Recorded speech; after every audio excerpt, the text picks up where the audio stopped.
नमस्कार दोस्तों, मेरा नाम शुभम धीमान है और आज फिर मैं आपके सामने हाजिर हुआ हूँ एक नया टॉपिक लेकर के।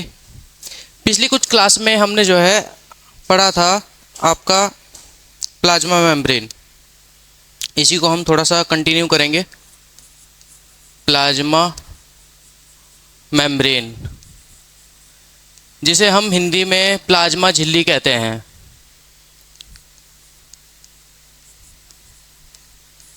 प्लाज्मा झिल्ली।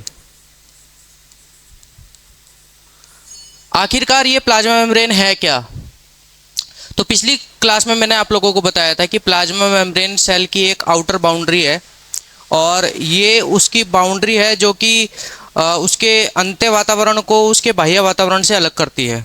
जैसे कि मैं एक डायग्राम यहाँ पर बनाऊँ, ये एक टिपिकल सेल है, मतलब एक आरबीसी आप मान सकते हैं। टिपिकल सेल में जो मॉडल जो लिया जाता है वो आरबीसी का लिया जाता है। अगर हम ह्यूमन की बात करें, मानव की अगर हम बात करें, तो आरबीसी कोशिका को एक मॉडल सेल के रूप में लिया जाता है। तो ये एक सेल है और इसके अंदर आपको पता होगा कि न्यूक्लियस होता है, केंद्रक जिसे हम कहते हैं। तो ये प्लाज्मा झिल्ली हो गई, प्लाज्मा झिल्ली, और ये इसका केंद्रक हो गया। केंद्रक की ये न्यूक्लियर मेम्ब्रेन हो गई, जिसे हम केंद्रक कला भी कहते हैं। केंद्रक कला। और इस केंद्रक कला के अंदर क्या होता है? आपका डीएनए, या आप कह सकते हैं गुणसूत्र, है ना। डीएनए, यानी कि जो डीएनए आपस में ये डीएनए जो है आपस में क्या होता है, रैप होकर के एक स्ट्रक्चर बनाता है, संरचना बनाता है, जिसे हम कहते हैं गुणसूत्र, है ना। तो गुणसूत्र जो है आपके किस में होते हैं? वो भी किस में होते हैं? आपके केंद्रक कला के अंदर। यानी ये जो है पूरा एक कंप्लीट स्ट्रक्चर बन जाती है, जिसे हम केंद्रक कहते हैं, न्यूक्लियस कहते हैं। ठीक है, इस कंप्लीट स्ट्रक्चर को क्या कहते हैं? कंप्लीट संरचना को केंद्रक। तो आज मुख्य रूप से हम बात करने वाले हैं प्लाज्मा झिल्ली की। आज जो हमारा डिस्कशन रहेगा वो केवल प्लाज्मा झिल्ली के ऊपर रहेगा कि प्लाज्मा मेम्ब्रेन कैसे काम करती है, किस तरह की इसकी संरचना होती है और कैसे ये जो है चीज़ों को अंदर से बाहर और बाहर से अंदर भेजती है। इसके बाद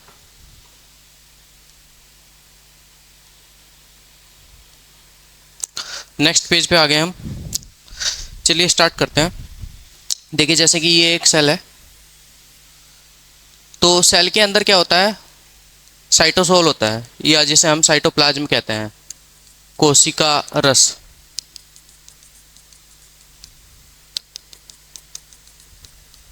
है ना। जल भरा रहता है सेल के अंदर, पानी। ठीक है, तो ये क्या है आपका? साइटोसोल,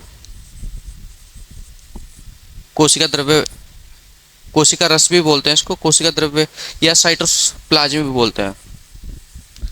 वैसे दोनों चीज़ें अलग होती हैं।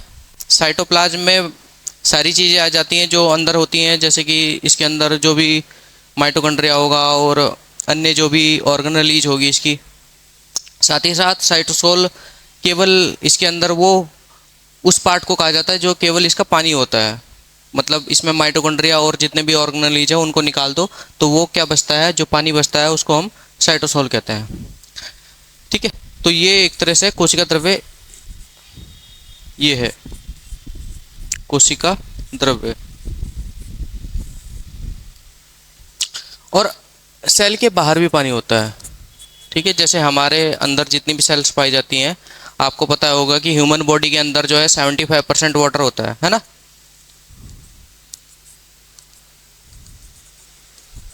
तो ये बाहर भी पानी है और अंदर भी पानी है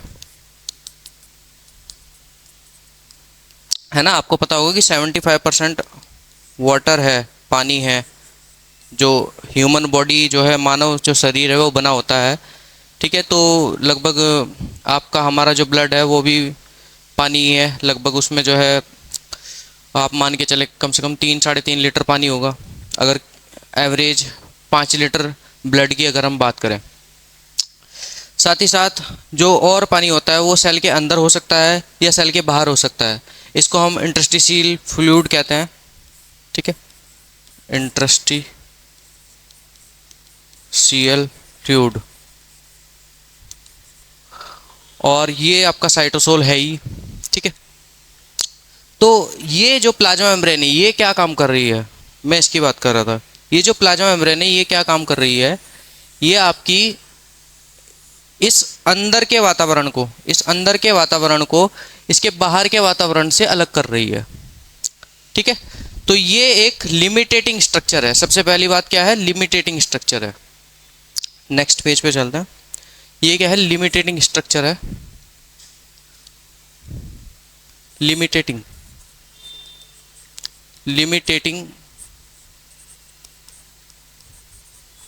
स्ट्रक्चर है,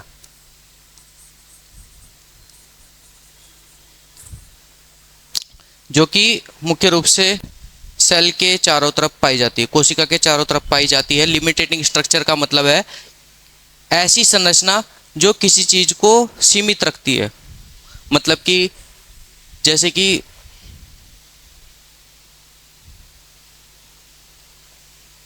कहाँ गया,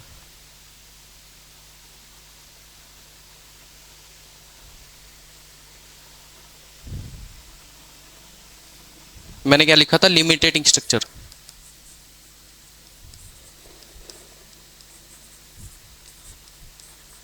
लिमिटेटिंग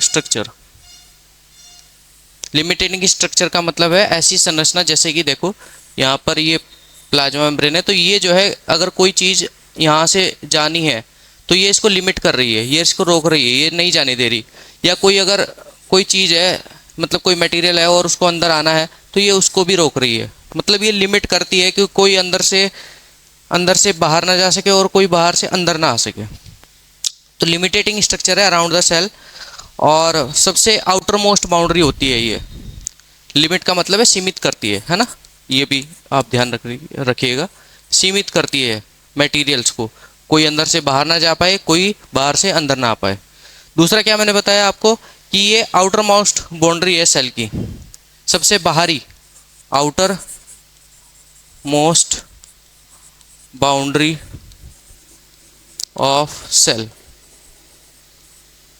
ठीक है, कोशिका की सबसे आउटर मोस्ट बाउंड्री है, मतलब बस ये डिफाइन करती है, मतलब लास्ट बाउंड्री है। सबसे पहली क्या है हमारे पास, ये आपकी केंद्रक कला है, और लास्ट हमारे पास क्या है, प्लाज्मा मेम्ब्रेन है। तो सबसे आउटर मोस्ट बाउंड्री है। इसका बेसिक फंक्शन क्या है, कोई आपसे पूछने लगे कि जो प्लाज्मा मेम्ब्रेन है उसका मेन जो कार्य है, मेन जो वर्क है वो क्या है, मुख्य कार्य, तो ये एक तरह से बैरियर का काम करती है। बैरियर मतलब अवरोधक का काम करती है। अवरोधक क्या होता है, जो विभिन्न प्रकार के मॉलिक्यूल को क्या करता है, रोकता है। जैसे मैंने अभी बताया था कि कोई बाहर से अंदर ना आ पाए और अंदर से बाहर ना जा पाए, तो अवरोधक का काम करती है। दूसरा क्या काम करती है, ये तो पहला काम हो गया, बैरियर का काम करना, एक्ट एज बैरियर, तो बैरियर की तरह वर्क करती है। ये सारे पॉइंट्स है इसके। बैरियर का काम करती है यानी अवरोधक। आउटर मोस्ट का मतलब है सबसे बाहरी, सबसे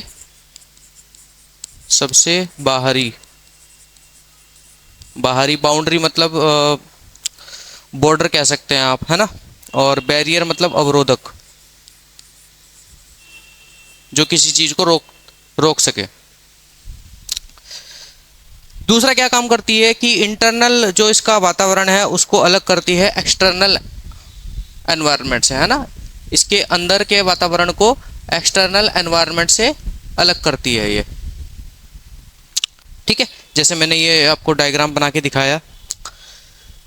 अब इसके और भी हम कार्य पढ़ेंगे, जैसे कि प्लाज्मा मेम्ब्रेन एक सेमी परमेबल मेम्ब्रेन है बहुत सारे स्पेसिफिक मॉलिक्यूल्स के लिए, और कुछ के लिए सेलेक्टिवली परमेबल होती है।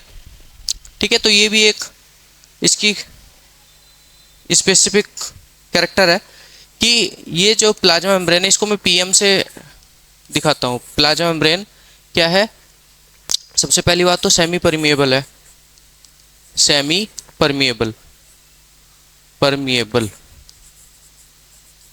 सेमी परमिएबल है। सेमी परमिएबल का मतलब है अर्ध पारगम्य झिल्ली है। ठीक है, अर्ध पारगम्य झिल्ली है, अर्ध पारगम्य, अर्ध पारगम्य झिल्ली है। ठीक है, यानी इसमें से जो है कुछ चीज़ें अंदर आ सकती हैं और कुछ चीज़ें जो है अंदर नहीं आ सकती, या कुछ चीज़ें अंदर से बाहर जा सकती हैं और कुछ चीज़ें अंदर से बाहर नहीं जा सकती। मतलब कुछ तो ऐसे मॉलिक्यूल है जिन्हें ये परमिट करेगी कि वो अंदर आ जाए। जैसे मैंने आपको बताया था कि जो प्लाज्मा मेम्ब्रेन होती है उसका जो व्यवहार होता है वो कैसा होता है, लिपिड नेचर का होता है। मतलब ये किसकी बनी होती है, लिपिड की बनी होती है। जैसे मैं ये पूछूं कि ये जो मकान है ये किसका बना हुआ है, तो आप कहोगे कि सर ये जो है ईंटों का बना हुआ है। तो ऐसे ही मैं पूछूं कि अगर ये प्लाज्मा मेम्ब्रेन है ये किसकी बनी हुई है, तो आपको क्या बताना है कि सर ये लिपिड की बनी होती है। किसकी बनी होती है, लिपिड। ठीक है, किसकी बनी होती है, लिपिड की। लिपिड में भी किस मॉलिक्यूल की, फॉस्फोलिपिड मॉलिक्यूल की। ठीक है, लिपिड में भी कौन सा मॉलिक्यूल, फॉस्फोलिपिड मॉलिक्यूल। ठीक है, लिपिड मतलब आप ऐसा समझ सकते हैं वसा, तेल, ये सब चीज़ें जो हैं लिपिड में आती हैं, लिपिड की कैटेगरी में आती है। लिपिड एक क्लास है ना। जैसे प्रोटीन्स है, जैसे कि आपका कार्बोहाइड्रेट्स है, ऐसे ही जो है एक क्लास बनाई गई है लिपिड की, जिसमें आपका जो है क्या आते हैं, फैट्स आते हैं, वसा आता है, तेल आते हैं आपके। ठीक है, कोलेस्ट्रॉल आता है। ये सब चीज़ें जो है किसमें आती है, लिपिड में आती है। तो लिपिड में भी कौन सा लिपिड है, कोई आपसे पूछने लगे कि प्लाज्मा मेम्ब्रेन किस लिपिड की बनी होती है, which lipid makes the plasma membrane, तो आपको क्या बताना है कि सर ये जो है फॉस्फोलिपिड की बनी होती है, फॉस्फोलिपिड मॉलिक्यूल की बनी होती है। ठीक है, तो जो भी लिपिड नेचर का होगा वो जो है डायरेक्ट एंट्री कर सकता है। अगर कोई यहाँ पर कंपाउंड है जो कि इसी के नेचर का है, लिपिड का ही बना हुआ है, तो वो डायरेक्ट एंट्री कर लेगा। और अगर कोई मटेरियल है और ये कोई कंपाउंड है और ये प्रोटीन का बना हुआ है, सपोज करो। देखो पहला केस क्या है कि अगर कोई मॉलिक्यूल है जो लिपिड का बना हुआ है तो ये डायरेक्ट एंट्री कर लेगा, क्योंकि ये भी लिपिड की है और ये भी लिपिड का बना हुआ है, तो ये डायरेक्ट एंट्री दे देगा इसको। लेकिन अगर कोई मटेरियल है या कोई कंपाउंड है जो कि किसका बना हुआ है, प्रोटीन का बना हुआ है, तो ये डायरेक्ट एंट्री नहीं कर पाएगा। तो ये इसको लिमिट करती है ना। तो इसके लिए ये जो है सेमी परमिएबल है। ठीक है, इसके लिए ये जो है सेमी परमिएबल है, अर्ध पारगम्य झिल्ली है।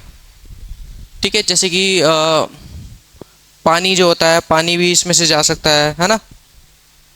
वाटर जो होता है वो भी जा सकता है। साथ ही साथ जो गैसेज होती हैं जैसे कि ऑक्सीजन है ना, कार्बन डाइऑक्साइड गैसेज, तो ये भी जा सकती है। पानी जो है इसके लिए भी ये जो है सेमी परमिएबल है। फिर बात होती है सेलेक्टिवली परमिएबल की। तो सेलेक्टिवली परमिएबल में मैंने ये जो एग्जांपल बताई ये भी सेलेक्टिवली परमिएबल में आ जाएगा आपका, कि लिपिड का जो नेचर है, अगर कोई कंपाउंड है जो लिपिड का बना हुआ है तो वो डायरेक्ट एंट्री कर लेगा, प्रोटीन का नहीं कर पाएगा। नेक्स्ट जो इसके बारे में इसका जो स्पेसिफिक कैरेक्टर है वो है कि इसके पास रिसेप्टर्स होते हैं। रिसेप्टर्स क्या होते हैं, अब बात आती है रिसेप्टर्स क्या होते हैं।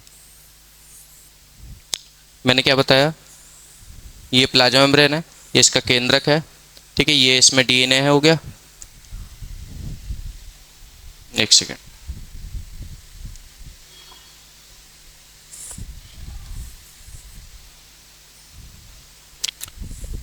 ये आपका न्यूक्लियस हो गया, इसमें जो है ये डीएनए है।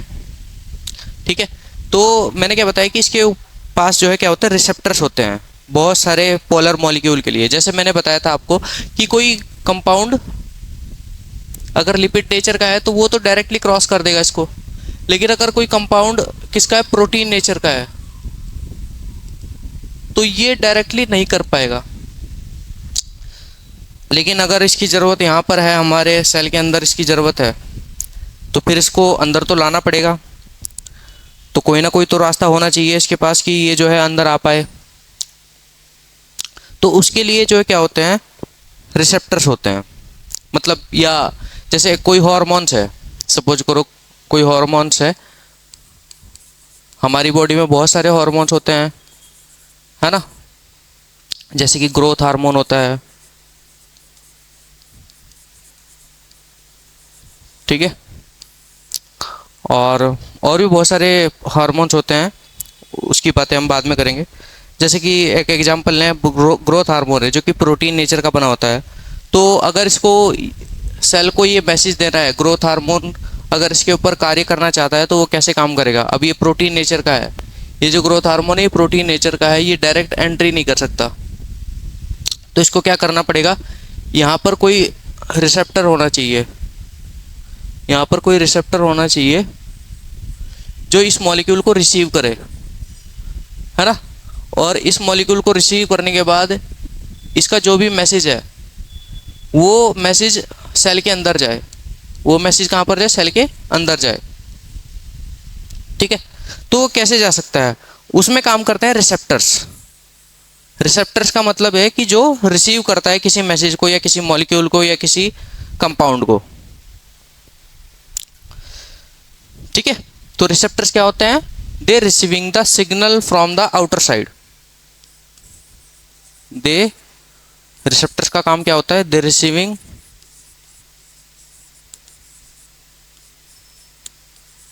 The signals from the outer side, from the outer side,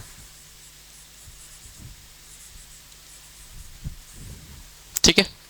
वह सिग्नल कोई हार्मोन का हो सकता है या कोई और कोई कंपाउंड हो सकता है या कोई आपका विटामिन हो सकता है, कुछ भी हो सकता है।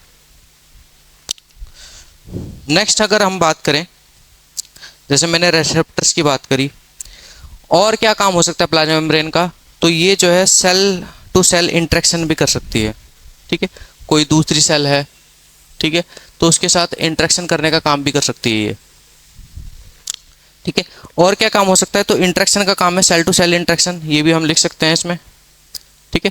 तो प्लाज्मा मेम्ब्रेन का दूसरा काम क्या हो सकता है कि सेल टू सेल इंटरेक्शन भी करती है, सेल टू सेल इंटरेक्शन का काम भी। इंटरेक्शन मतलब पारस्परिक क्रिया, आपस में कम्युनिकेशन करना, आपस में बात करना, है ना। जैसे हम अपने पड़ोसियों से बात करते हैं, ऐसे ही सेल का कोई ये पड़ोसी है तो ये इससे बात करेगा, ठीक है। या ये इसका कोई पड़ोसी है तो ये इससे बात करेगा, या कोई ये पड़ोसी है तो ये इससे बात कर सकता है, ठीक है। तो ये आपस में बात करते हैं, तो वो काम भी जो है इसका इंटरेक्शन जो है सेल से सेल टू सेल इंटरेक्शन जो है उसमें भी प्लाज्मा मेम्ब्रेन का काफ़ी रोल है, ठीक है। Cell to cell interaction.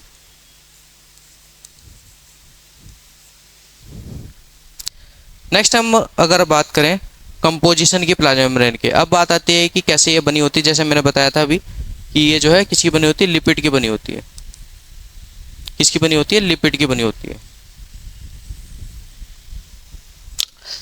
तो प्लाज्मा मेम्ब्रेन के कंपोजिशन को स्टडी करने के लिए हमें जो मॉडल, जैसे मैंने बताया था कि आरबीसी जो सेल होती है उसको लेना पड़ेगा, है ना। आरबीसी सेल को, आरबीसी सेल का अगर हम मॉडल लें तो उससे हम बेहतर तरीके से समझ पाएंगे कि प्लाज्मा मेम्ब्रेन कैसी होती है, किन किन चीज़ों से मिलकर के ये बनी हो सकती है। क्योंकि जो आरबीसी मैच्योर आरबीसी होती है, मैच्योर आरबीसी होती है। आरबीसी पता है आपको, लाल रक्त कणिकाएं, लाल रक्त कोशिकाएं जो होती हैं उनको आरबीसी कहा जाता है, जिनकी वजह से हमारे ब्लड का जो कलर है वो लाल होता है, मतलब ब्लड में पाई जाती है बेसिकली। तो ब्लड का रेड कलर, ब्लड का जो रेड होना है, लाल रंग, ठीक है, वो किसकी वजह से है, आरबीसी की वजह से है। और आरबीसी में भी किसकी वजह से, इसके अंदर एक प्रोटीन होती है जिसको बोलते हैं हीमोग्लोबिन, ठीक है। हीमोग्लोबिन प्रोटीन की वजह से ये जो कलर है ये रेड होता है, ठीक है। तो ये जो आरबीसी है, जो मैच्योर आरबीसी होती है, मतलब आरबीसी की, जब आरबीसी कोशिकाएं बनती है तो उसकी कई सारी अवस्थाएं होती हैं। उन अवस्थाओं में जब वो परिपक्व हो जाती है, जब वो मैच्योर हो जाती है, तो उसकी बात हम कर रहे हैं। उसकी बात इसलिए कर रहे हैं क्योंकि आरबीसी के अंदर क्या होता है, हीमोग्लोबिन भरा रहता है। आरबीसी के अंदर क्या भरा रहता है, हीमोग्लोबिन। उसके अंदर कोई भी ऑर्गेनेलिज नहीं होती, ठीक है। तो उसके अंदर ये भी नहीं होता, न्यूक्लियस भी नहीं होता, ये भी हटाना पड़ेगा, ठीक है। तो उसके अंदर केवल क्या भरा है, केवल आपका हीमोग्लोबिन भरा है, कोई भी ऑर्गेनेलीज नहीं होती। तो ये भरा है आपका हीमोग्लोबिन मैच्योर आरबीसी के अंदर।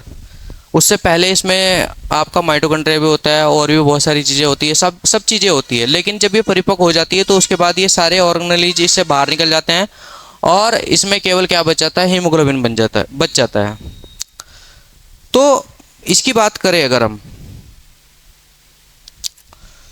इसके पास कोई भी मेम्ब्रेन बाउंड ऑर्गेनेली नहीं है। मेम्ब्रेन बाउंड ऑर्गेनेली का मतलब यह है कि इसके पास ना तो माइटोकॉन्ड्रिया है, ना ही इसके पास केंद्रक है, ना ही इसके पास आपका ईआर है, ना ही इसके पास गोल्जी बॉडी है। ऐसा कोई भी ऑर्गन इसके पास नहीं है। इसके पास केवल क्या है, इसमें केवल भरा है हीमोग्लोबिन। और हीमोग्लोबिन भरा है तो इसको हम आराम से जो है स्टडी कर सकते हैं, इसकी प्लाज्मा मेम्ब्रेन को आराम से स्टडी कर पाते हैं। और जब इसकी प्लाज्मा मेम्ब्रेन को स्टडी किया गया तो इसमें पता चला कि इसमें जो लिपिड है वो 43% है। इसकी जो प्लाज्मा मेम्ब्रेन है उसमें जो लिपिड है वो कितना है, ये आरबीसी है। तो आरबीसी की जो प्लाज्मा मेम्ब्रेन है इसमें जो लिपिड है वो कितना है, 43% है। लिपिड 43% है और कार्बोहाइड्रेट लगभग 8% है। कार्बोहाइड्रेट कितना है, कार्बोहाइड्रेट ये कितना है, लगभग 8% है। और प्रोटीन की अगर हम बात करें तो प्रोटीन लगभग 49% है। प्रोटीन की अगर हम बात करें तो प्रोटीन कितना है, 49% है। लिपिड 43%, कार्बोहाइड्रेट 8% और जो प्रोटीन है वो आपका कितना है, 49% है। तो जो प्लाज्मा मेम्ब्रेन है इसमें जो भी मटेरियल लगा है उसमें लिपिड कितना है, 43% और कार्बोहाइड्रेट कितना है, 8% और प्रोटीन कितना है, 49%, ठीक है। तो ये एक टिपिकल सेल है जिसको हम एक मॉडल सेल की तरह यूज कर पाते हैं to study the plasma membrane, plasma membrane की स्टडी को करने के लिए। अगर हम माइलिन शीथ की बात करें, माइलिन शीथ क्या होता है, माइलिन शीथ आपने न्यूरॉन कोशिका का नाम सुना हो, न्यूरॉन कोशिका जो हमारे मस्तिष्क का निर्माण करती है। मतलब हमारा जो मस्तिष्क है वो न्यूरॉन कोशिकाओं से मिलकर के बना होता है। और न्यूरॉन कोशिका में क्या होता है कि उसमें जो है एक माइलिन शीथ होती है, एक कवर होता है। जैसे मैं इसको यहाँ पर बनाऊं,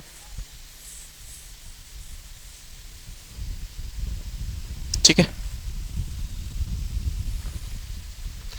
यहाँ पर जो है ये माइलिन शीथ होता है ये।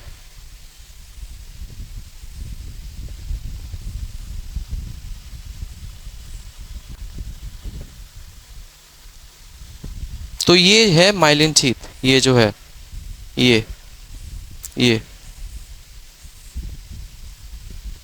ये है माइलिन शीथ।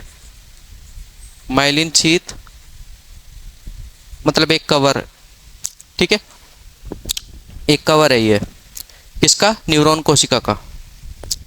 तो ये जो माइलिन शीथ है अगर हम इसकी बात करें तो इसमें 80% लिपिड होता है, यहाँ की जो प्लाज्मा मेम्ब्रेन होती है, और केवल 1% इसमें कार्बोहाइड्रेट होता है और 20% क्या होता है, आपका प्रोटीन होता है। तो इसलिए हम इसको स्टडी नहीं कर रहे, हम केवल किसको देख रहे हैं, केवल आरबीसी को देख रहे हैं, आरबीसी को देख रहे हैं। चलो इसको जो है और डिटेल में लेकर के जाते हैं। नेक्स्ट अब बात करते हैं ग्लाइकोलिपिड। ग्लाइकोलिपिड क्या होता है, ग्लाइकोलिपिड,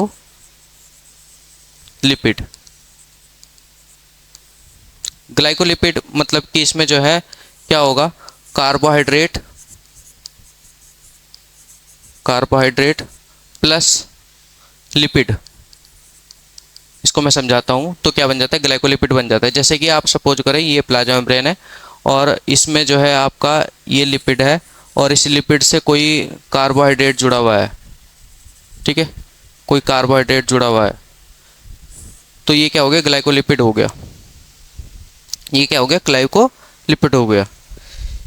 या फिर हो सकता है ग्लाइकोप्रोटीन हो सकता है, ग्लाइकोप्रोटीन हो सकता है इसकी स्ट्रक्चर में। ये सारी इसकी स्ट्रक्चर की बात चल रही है प्लाज्मा मेम्ब्रेन की। सपोज करो यहाँ पर कोई प्रोटीन है और इस प्रोटीन से जो है कोई कार्बोहाइड्रेट जुड़ा है, तो ये हो गया आपका ग्लाइकोप्रोटीन। तो ग्लाइकोलिपिड किसे कहेंगे, जब कार्बोहाइड्रेट प्लस लिपिड, मतलब लिपिड के साथ कोई कार्बोहाइड्रेट जुड़ गया तो उसको ग्लाइकोलिपिड कह दिया हमने। या अगर हमारे में क्या हुआ कि कोई कार्बोहाइड्रेट है प्लस प्रोटीन, ठीक है, प्रोटीन के साथ अगर क्या जुड़ा है, कार्बोहाइड्रेट जुड़ा है, तो वो क्या हो जाएगा, आपका ग्लाइकोप्रोटीन हो जाएगा। तो इसमें ये समझ में आ गया कि हमें जो है इसमें लिपिड के साथ साथ प्रोटीन भी पाई जाती है। लिपिड के साथ साथ क्या पाया जाता है, प्रोटीन भी पाया जाता है। चलो इसको जो है एक डिटेल वर्जन इसका बनाते हैं। जैसे सपोज करो ये है, इसके बाद इसको थोड़ा बड़ा दिखाते हैं हम। इसमें एक लेयर जो है प्रोटीन की हो जाती है। पहले जो है कुछ मॉडल आए थे, एक मॉडल आया था सैंडविच मॉडल, सैंडविच मॉडल।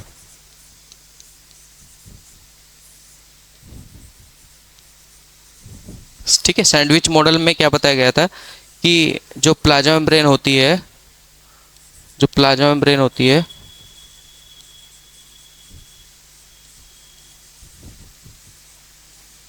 वो सैंडविच की तरह होती है। मतलब ऊपर की तरफ भी प्रोटीन होगी, नीचे की तरफ भी प्रोटीन होगी, और बीच में जो है लिपिड लेयर होगी, जैसे ऐसे।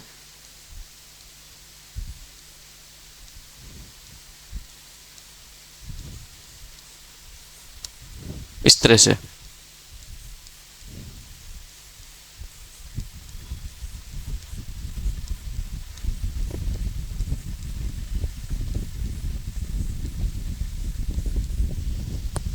तो ये लिपिड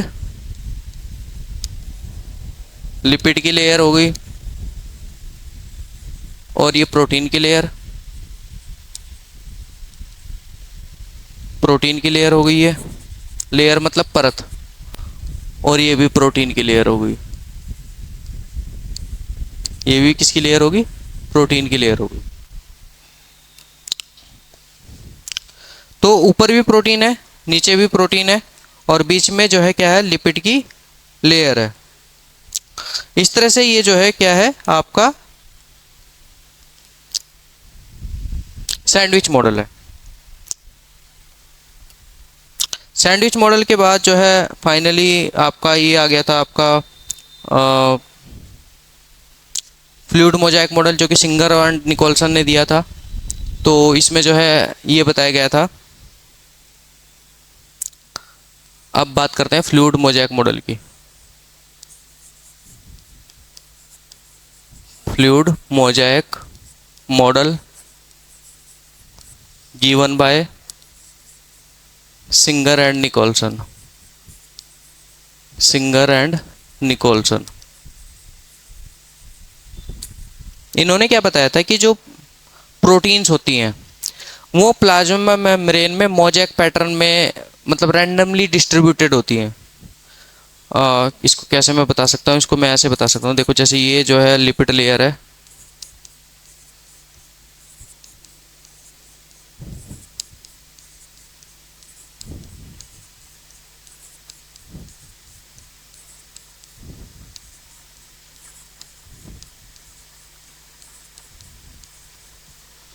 तो इसमें जैसे ये कोई प्रोटीन हो सकती है, जैसे इधर कोई प्रोटीन हो सकती है, जैसे इधर कोई प्रोटीन हो सकती है। तो ये जो प्रोटीन है ये रैंडमली डिस्ट्रीब्यूटेड है। मोज़ाइक पैटर्न में ये प्रोटीन्स जो है प्रेजेंट होती हैं हमारी प्लाज्मा मेम्ब्रेन के अंदर, ठीक है। तो ये मॉडल दिया गया था किसके द्वारा, सिंगर एंड निकोलसन के फ्लूइड मोज़ाइक मॉडल। ये जो लिपिड है आपका फ्लूइड की तरह व्यवहार करता है, ठीक है। ये जो लिपिड है ये किसी तरह व्यवहार करता है, फ्लूइड की तरह। और जो प्रोटीन्स हैं ये प्रेजेंट होती हैं, उपस्थित होती हैं किस पैटर्न में? मोज़ेक पैटर्न में। मोज़ेक पैटर्न मतलब रैंडमली डिस्ट्रीब्यूटेड होती हैं, रैंडमली डिस्ट्रीब्यूटेड होती है।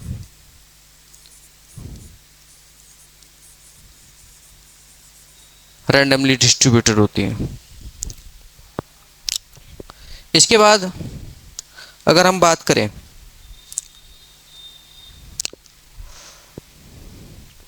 प्लाज्मा मेम्ब्रेन में जो लिपिड होते हैं वो लिपिड भी डेराइव्ड लिपिड हो सकते हैं।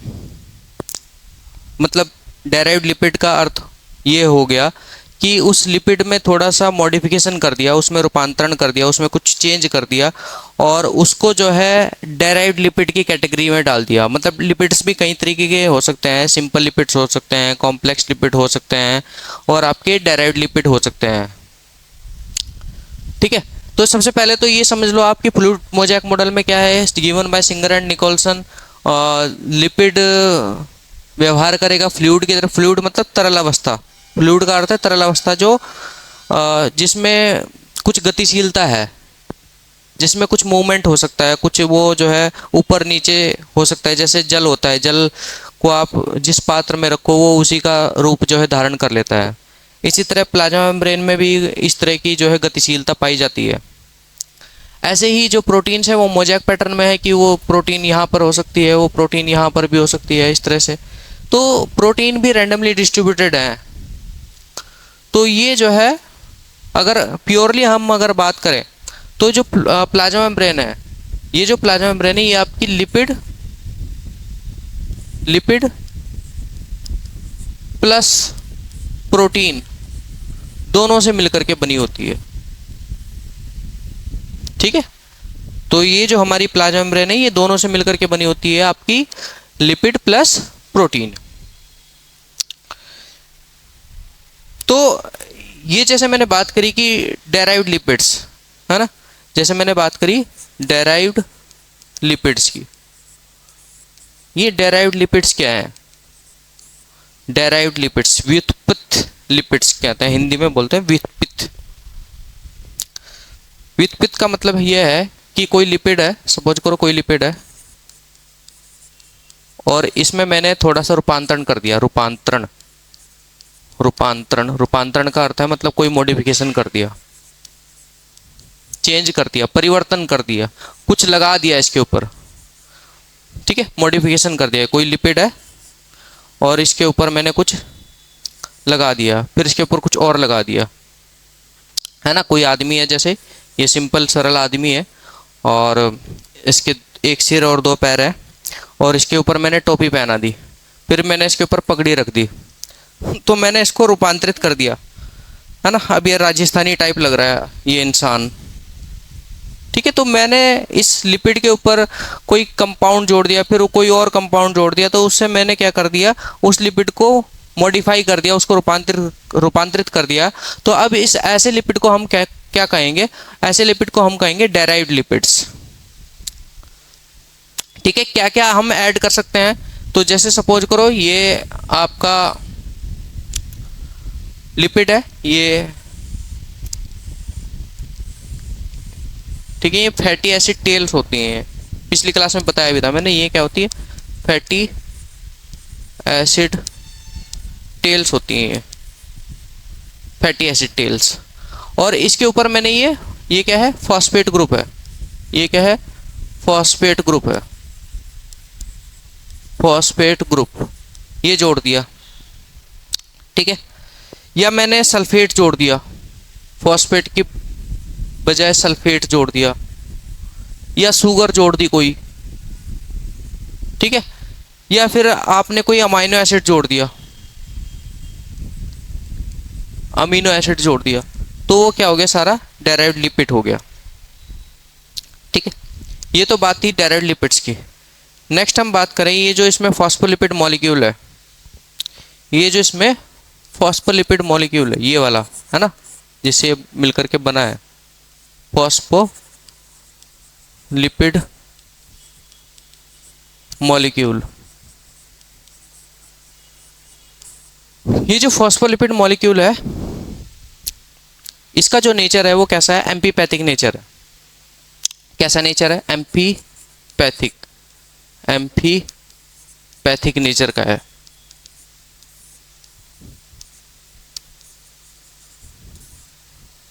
एम्फीपैथिक नेचर का है। एम्फीपैथिक नेचर का मतलब है ड्यूअल प्रॉपर्टी वाला जो है ये प्राणी है ना। ये मॉलिक्यूल कैसा है? ड्यूअल प्रॉपर्टी वाला। जैसे कुछ होते हैं ना डबल पर्सनैलिटी वाले लोग, डबल स्टैंडर्ड रखते हैं, ठीक है ना, पल में कुछ और पल में कुछ और। तो इस तरह का ये प्राणी है, मतलब ये मॉलिक्यूल है। एम्फीपैथिक नेचर का मतलब है ड्यूअल नेचर, यानी दो गुण वाला व्यक्ति, है ना, ड्यूअल प्रॉपर्टी। मैं कहूँ तो दो गुण जिसके पास हो, दो गुणों वाला मॉलिक्यूल। जैसे कि इसमें जो है क्या होता है, ये जो इसकी दो टांगे हैं, ये जो इसकी दो टांगे हैं, ये तो है फैटी एसिड, है ना, जैसे मैंने बताया था फैटी एसिड है। तो इसका जो नेचर होता है वो तो है non polar. Non polar, non polar का अर्थ है अध्रुवीय, अध्रुवीय, ठीक है। और ये जो फॉस्फेट ग्रुप है, ये जो फॉस्फेट ग्रुप है, फॉस्फेट ग्रुप है, इसका जो नेचर होता है वो होता है पोलर। पोलर मतलब ध्रुवीय, ठीक है। तो दो गुण है इसके पास, इस फॉस्फोलिपिड मॉलिक्यूल के पास। एक तो गुण है पोलर प्रॉपर्टी वाला, ध्रुवीय वाला, और एक है नॉन पोलर यानी अध्रुवीय प्रॉपर्टी वाला। तो इस गुण के कारण, जैसे पानी है, जैसे पानी होता है, वाटर जो होता है, वाटर एक पोलर मॉलिक्यूल है, ये भी ध्रुवीयता दिखाता है, पोलर मॉलिक्यूल,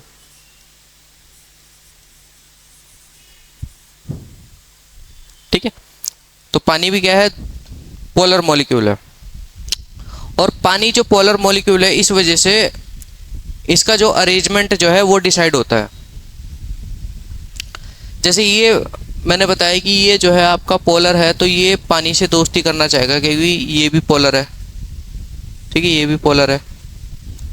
और ये नॉन पोलर है, ठीक है, तो ये इससे दोस्ती कभी नहीं करेगा पानी से। ये पानी की बात कहाँ से आ गई? अब इसको समझते हैं। देखो, जैसे मैंने बताया था कि ये इस तरह से जो है इसका अरेंजमेंट होता है प्लाज्मा मेम्ब्रेन का।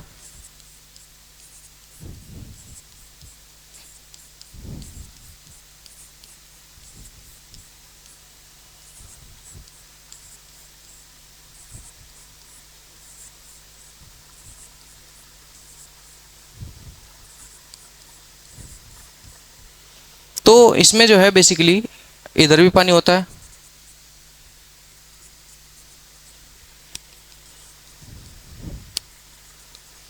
और इधर भी पानी होता है,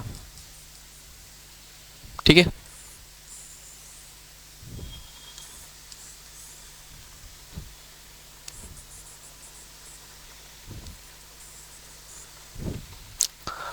तो बाहर भी पानी है और अंदर भी पानी है इसमें, है ना। तो ये जैसे मैंने बताया था कि ये पोलर नेचर का है। ये किस नेचर का है? पोलर नेचर का है। और ये क्या है? ये क्या है? नॉन पोलर नेचर का है। ये किस नेचर का है? नॉन पोलर नेचर का है। क्योंकि पानी जो है क्या है? पोलर है, और इधर भी ये पोलर है पानी। और लिपिड का जो अंदर का एरिया है, ये वाला जो फॉस्फोलिपिड का जो अंदर का एरिया है, ये वाला, इसका जो कोर है, कोर मतलब ये जो मिडल पार्ट है, ये सारा नॉन पोलर है। तो नॉन पोलर कभी भी पोलर में घुलेगा नहीं, ठीक है। तो वो हमेशा नॉन पोलर जो है पोलर से दूर भागने की कोशिश करेगा। इस वजह से क्या होता है कि इसका जो अरेंजमेंट है वो डबल लेयर में दिखेगा आपको प्लाज्मा मेम्ब्रेन में हमेशा, क्योंकि बाहर भी पानी है और अंदर भी पानी है। तो इस पानी से बचने के लिए हमेशा क्या करते हैं, नॉन पोलर वाले पार्ट को अंदर की तरफ रख लेते हैं और जो पोलर वाला पार्ट है उसे बाहर की तरफ रख देते हैं, ठीक है। इन दोनों ने आपस में दोस्ती कर ली। ठीक है, इस तरह का ये अरेंजमेंट इसलिए आया। तो पोलर होने की वजह से ये जो इसमें जो प्रॉपर्टी होती है वो कैसी प्रॉपर्टी होती है, हाइड्रोफिलिक प्रॉपर्टी होती है। कैसी प्रॉपर्टी होती है, हाइड्रोफिलिक प्रॉपर्टी होती है। ठीक है, कैसी प्रॉपर्टी होती है, हाइड्रोफिलिक।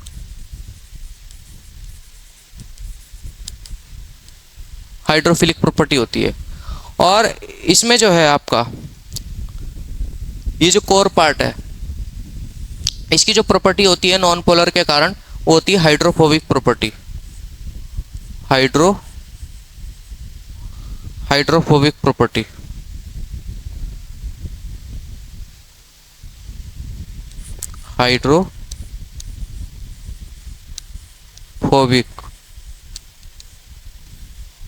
Hydrophobic property. हाइड्रोफिलिक का अर्थ है ऐसा कोई मॉलिक्यूल जो पानी से दोस्ती करता हो या पानी के साथ घुल जाता हो। और हाइड्रोफोबिक का अर्थ ये है कि ऐसा कोई मटेरियल जो पानी से डरता हो या पानी से दोस्ती ना करना चाहता हो या इंटरेक्शन ना करना चाहता हो, उससे दूर भागता हो। तो इसलिए इसका जो अरेंजमेंट है वो इस तरह आपको दिखाई देता है। लिपिड बाई लेयर में लिपिड की 2 परतें आपको दिखाई देती हैं। जो इसका ये पैरों वाला हिस्सा है ये आपस में इंटरेक्ट करता है, ये पानी से इंटरेक्ट नहीं करना चाहता। मतलब मेरे कहने का अर्थ ये है कि बाहर भी पानी है ना, बाहर भी पानी है, तो ये ऐसे भी तो हो सकते थे, सिर ऐसे कर लें, है ना, ऐसे कर लें, पर ऐसे नहीं करेंगे क्योंकि ये जो एरिया है, ये वाला जो इसके जो पैर है, इसके जो पैर है वो नॉन पोलर है। और नॉन पोलर कभी भी पोलर में नहीं घुलेगा। या मैं ऐसा कहना चाहूँ तो ज़्यादा सही रहेगा, इसके जो पैर है,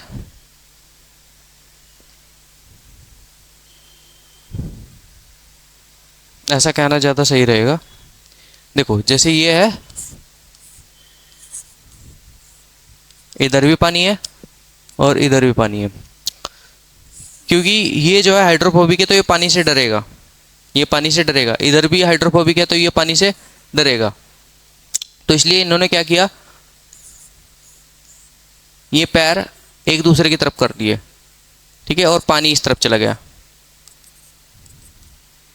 तो पानी को इन्होंने अपने आप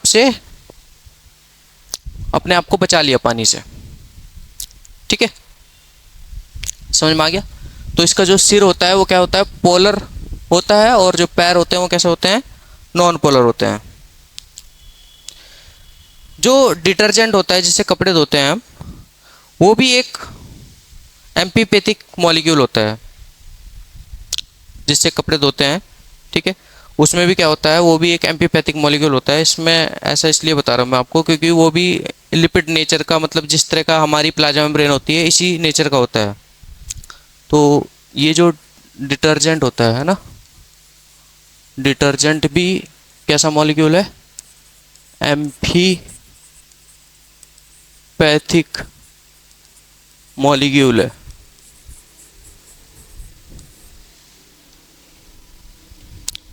इसमें भी आपको यहाँ पर कुछ इस तरह का आयन मिल जाएगा, और ये जो है फैटी एसिड चेन मिल जाएगी, है ना, ये आयन मिल जाएगा आपको, और ये फैटी एसिड चेन मिल जाएगी, फैटी एसिड। ठीक है, तो ये पोलर हो गया, आयन जो है पोलर है, और ये क्या है, नॉन पोलर है। डिटर्जेंट की बात कर रहा हूँ मैं, ये भी इसी तरह का मतलब गुण दिखाता है जैसे हमारी प्लाज्मा मेम्ब्रेन का फॉस्फोलिपिड मॉलिक्यूल दिखाता है। तो होता क्या है कि क्योंकि इसकी जो शेप होती है वो शंक्वाकार होती है। शंक्वाकार मतलब इस तरह से आप देखो, है ना, इस तरह से है। तो ये आपको कुछ इस तरह दिखाई देगा। शंक्वाकार शेप के कारण, शंकु की आकृति के कारण ये अपना अरेंजमेंट कैसे करता है, वो जब कपड़े धोते हैं तो जब डिटर्जेंट मिलाते हैं तो वहाँ पर बुलबुले बनते हैं, है ना, आपने देखा हो बुलबुले बनते हैं। तो उसमें क्या होता है कि ये इस तरह का अरेंजमेंट करते हैं। ये देखो आप, ये बीच में इसमें एयर आ जाएगी, यहाँ पर एयर आ जाएगी, और ये जो है इस तरह का अरेंजमेंट कर लेंगे।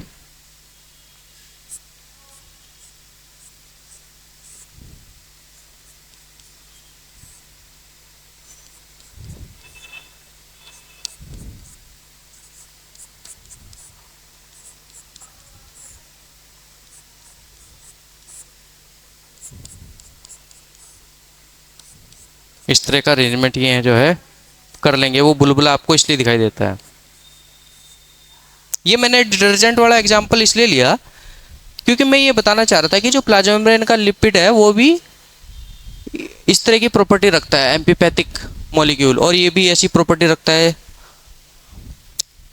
दोनों में एक दूसरे के बिल्कुल सिमिलर कैरेक्टर पाए जाते हैं।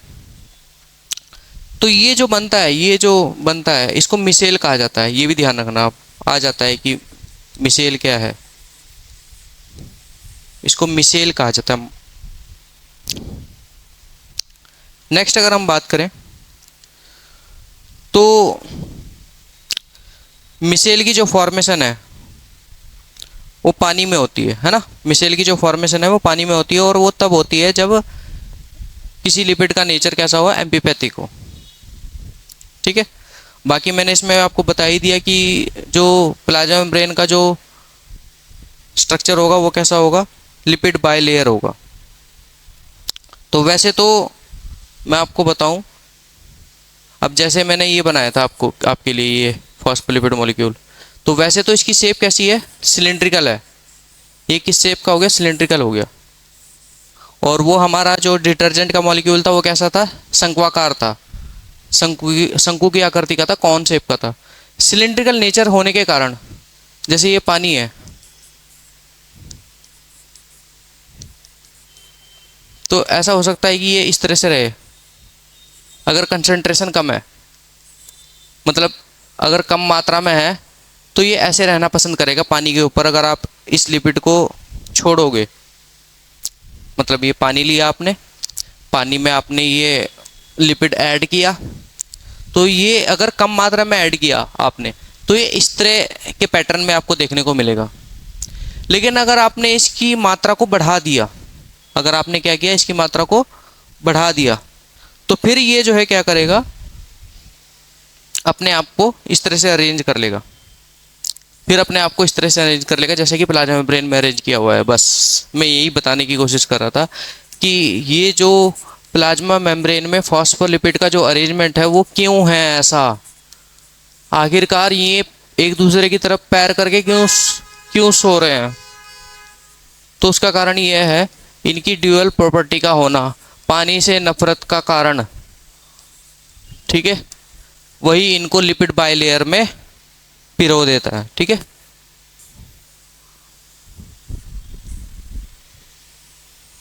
ठीक है, ये एक सेल है ना, ये प्लाज्मा मेम्ब्रेन का छोटा सा टुकड़ा जो मैंने आपको प्रदर्शित किया है।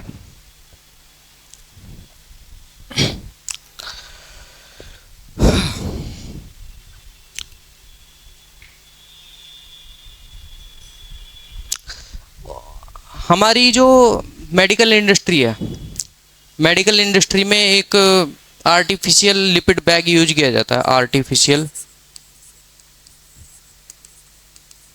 आर्टिफिशियल लिपिड बैग,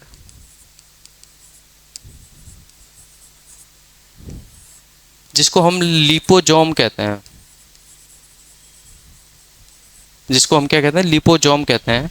और वो लिपोजोम टारगेटेड ड्रग डिलीवरी के लिए यूज होता है। किसके लिए, ये क्वेश्चन आ जाता है, लिपोजोम क्या है। तो it is the artificial lipid bag which basically used for the drug targeted drug delivery into the cells. इसको मैं targeted drug delivery, targeted drug delivery,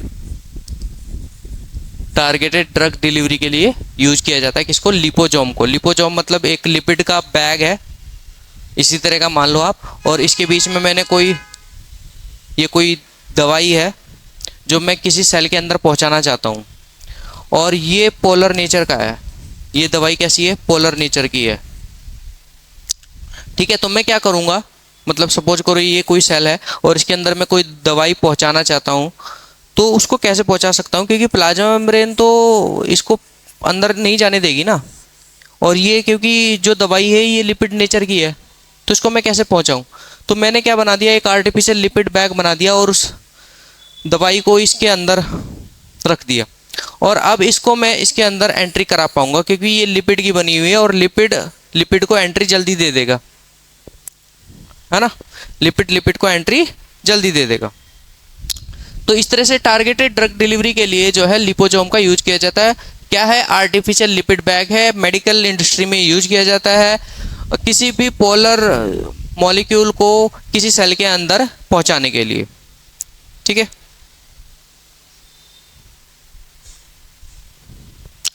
इसमें एक नुकसान है।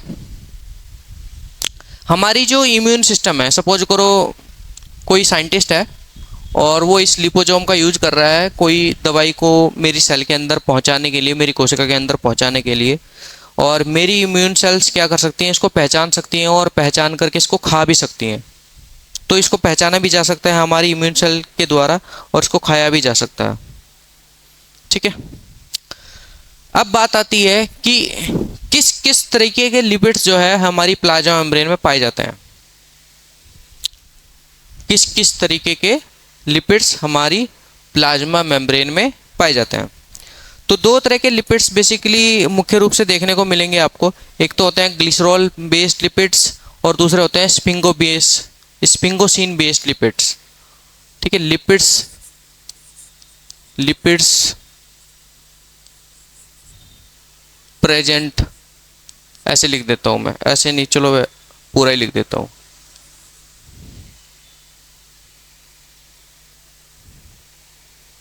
पहले इसको सारा ही खत्म करूं, इसके बाद लिखूं, ये सही चल रहा है।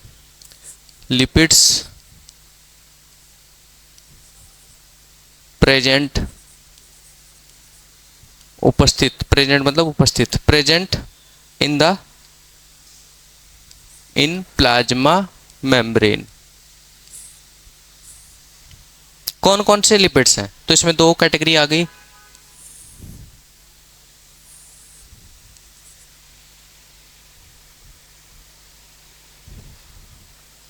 पहले हैं glycerol based, glycerol based,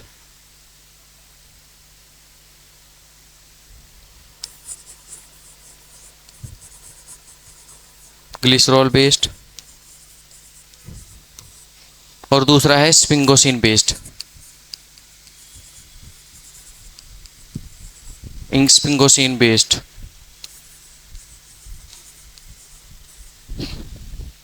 glycerol based की अगर हम बात करें तो इसमें भी दो तरीके के हैं, फॉस्फोलिपिड और ग्लाइकोलिपिड, और स्पिंगोसिन बेस्ड की बात करें तो इसमें भी दो तरीके हैं, फॉस्फोलिपिड और ग्लाइकोलिपिड। तो इसमें भी दो तरीके के हैं, फॉस्फोलिपिड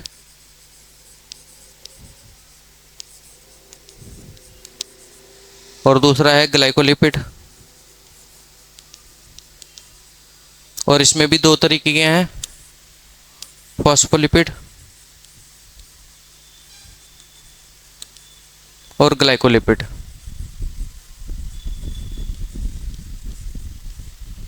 फॉस्फोलिपिड और ग्लाइकोलिपिड।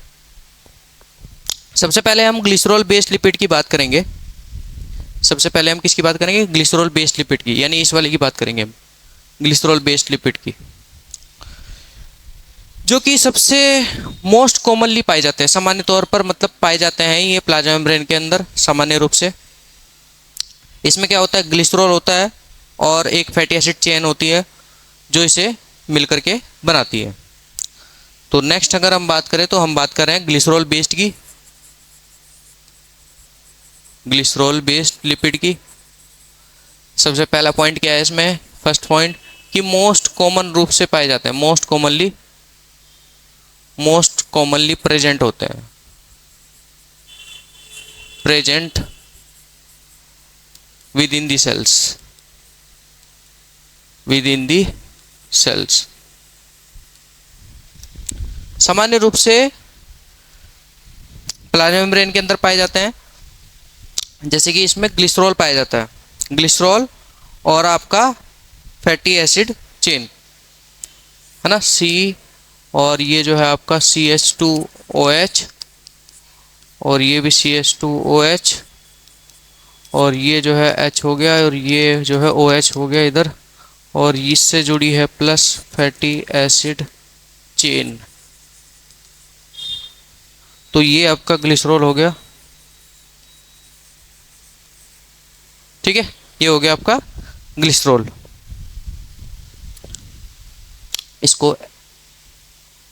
इसको जो है आपका,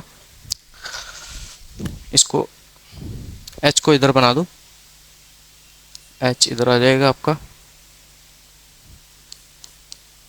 और OH इधर आ जाएगा। अब सही है, ठीक है। तो ये ग्लिसरॉल है, और ग्लिसरॉल के साथ जब आप फैटी एसिड चेन को जोड़ दोगे तो वो क्या बन जाएगा आपका, ग्लिसरॉल बेस्ड लिपिड बन जाएगा। इसको मैं बनाना चाहूँ तो ऐसे बना सकता हूँ, जैसे ये ग्लिसरॉल है और ये जो है मैंने एक फैटी एसिड चेन जोड़ दी इसके साथ। अगर मैं दो जोड़ दूंगा तो ये ऐसे दिखेगा आपको, ठीक है। इसमें से ये हटा दो अभी, है ना, नहीं तो आपको लगेगा ये फॉस्फोलिपिड हो गया। अभी केवल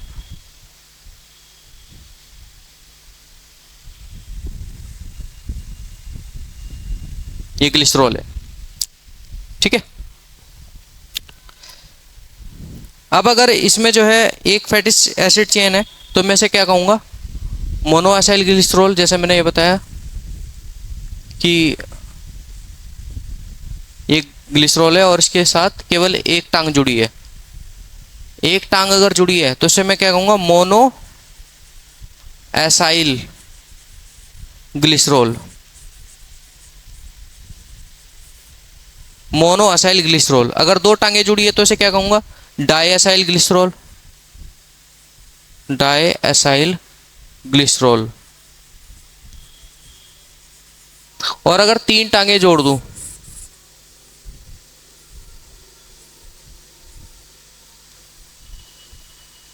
तो इसे मैं कहूंगा ट्राई एसाइल ग्लिसरॉल,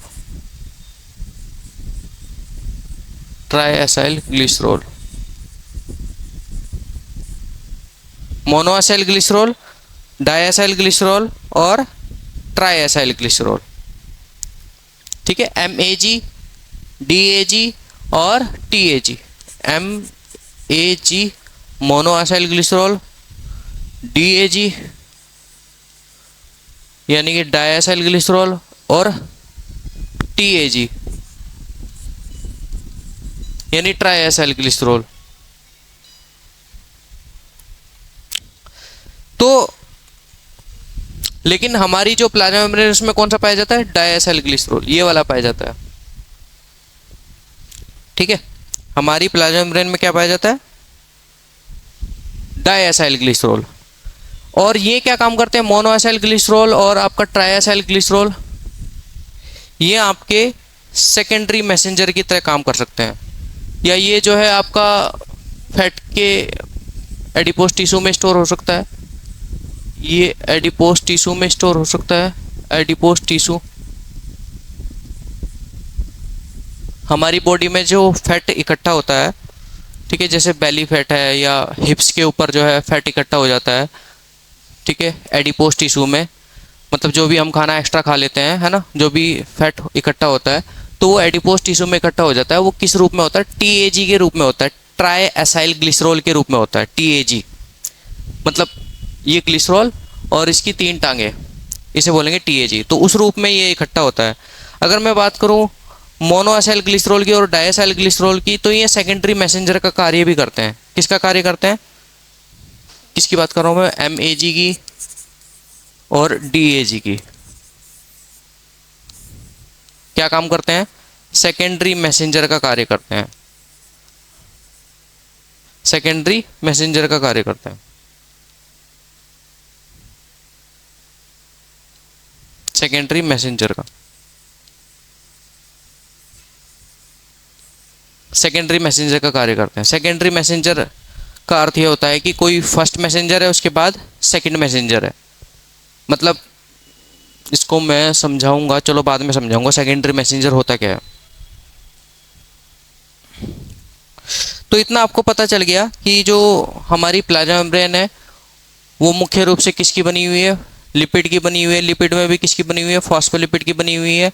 और उस लिपिड के साथ साथ उसमें प्रोटीन भी है। प्रोटीन किस कैसे प्रेजेंट है, मोजैक पैटर्न में प्रेजेंट है, रैंडमली डिस्ट्रीब्यूटेड है। तो मुझे ऐसा लगता है कि मुझे फिलहाल ये लेक्चर रोक देना चाहिए। इसको फिर हम जो है डेराइव्ड लिपिड्स को और डिटेल में पढ़ेंगे। इसमें जो है कई तरीके के लिपिड्स और भी पाए जाते हैं, ठीक है, जैसे कि phosphatidyl choline, phosphatidyl inositol, phosphatidyl serine, ठीक है, फॉस्फेटिडाइल इथेनॉलअमीन। तो ये कई तरीके के लिपिड्स इसमें पाए जाते हैं। इसकी हम जो है डिटेल में चर्चा करेंगे। फिलहाल के लिए जो है किसी कारणवश से जो है मैं इस वीडियो को यहाँ पर बंद कर रहा हूँ। मिलते हैं नेक्स्ट क्लास में, तब तक के लिए धन्यवाद। और मैं आशा करता हूँ कि आप लोगों को ये लेक्चर जो है समझ में आएगा। और चलिए, धन्यवाद।